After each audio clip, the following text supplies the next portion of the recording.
honey. Happy-go-lucky me. Hey there, and welcome to episode 1 of Tales of Superjon, with me, your host, Superjon. Episode 1, Superjon Enters the World. So there I was one Friday night, in the mother's womb, and I said to myself, it's about time someone took action here. And who was there? Superjon.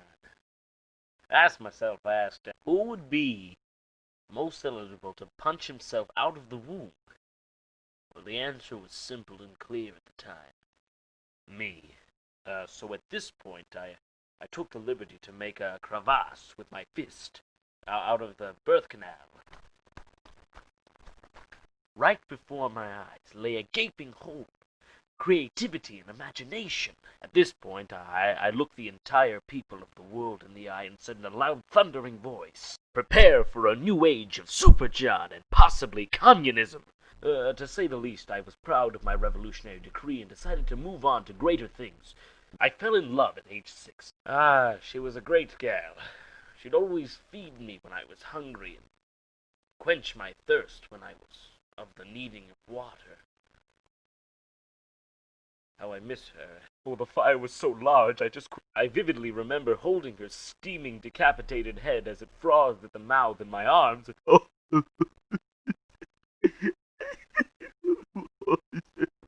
Superjon never cries. Though all seemed at an utter loss, there was still joy and prosperity in my life.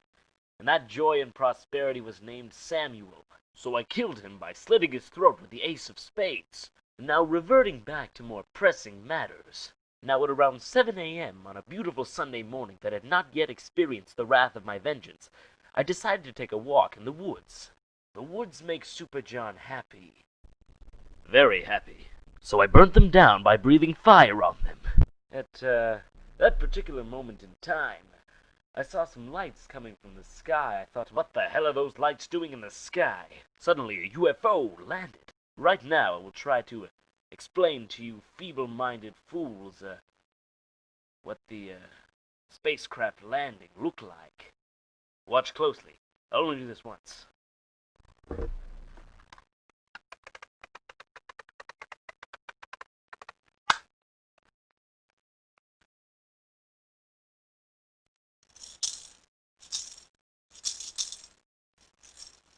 I don't normally openly admit this, but they took me among their ship and, you know, like they You can't tell anyone you saw that. What the hell do you mean, live broadcast?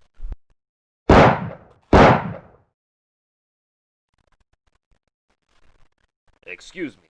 I just had to finish killing my producers.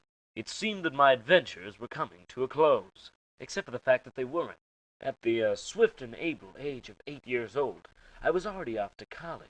I attended the prestigious school of MIT, where I majored in upstaging and archery. I remember being on campus one day and asking a man who looked quite homosexual a question. I asked him, do you like men? His response rather shocked me. He replied, are you fat? Yes. So I gouged out his eyes and mailed them to his parents.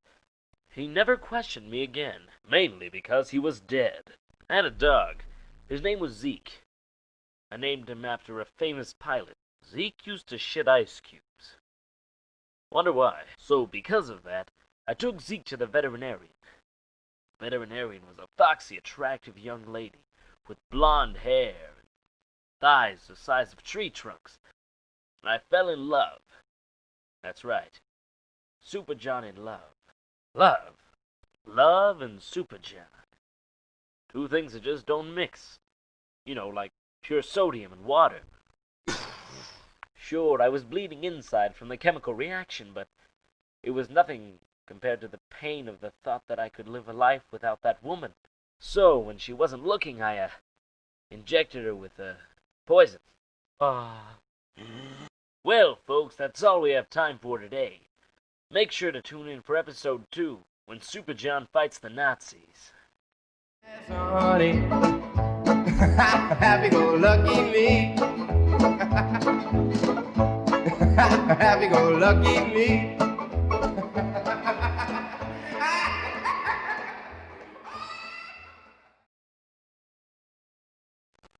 This is a video dedicated to my girlfriend, Evan Barth.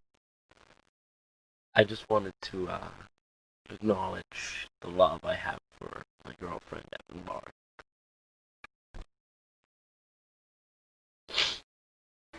This isn't right.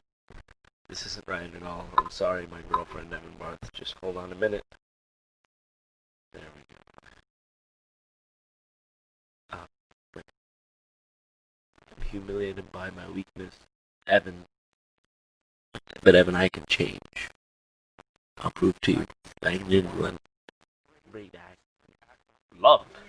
I ruin your love. Now forever, for eternity. Love. John.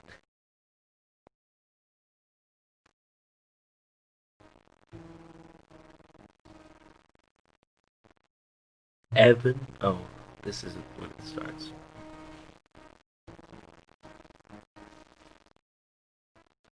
Evan, you are wind and water, and sky. Evan, tell me, Evan, how I can earn your love. I would swim an ocean. Mountains! Everybody!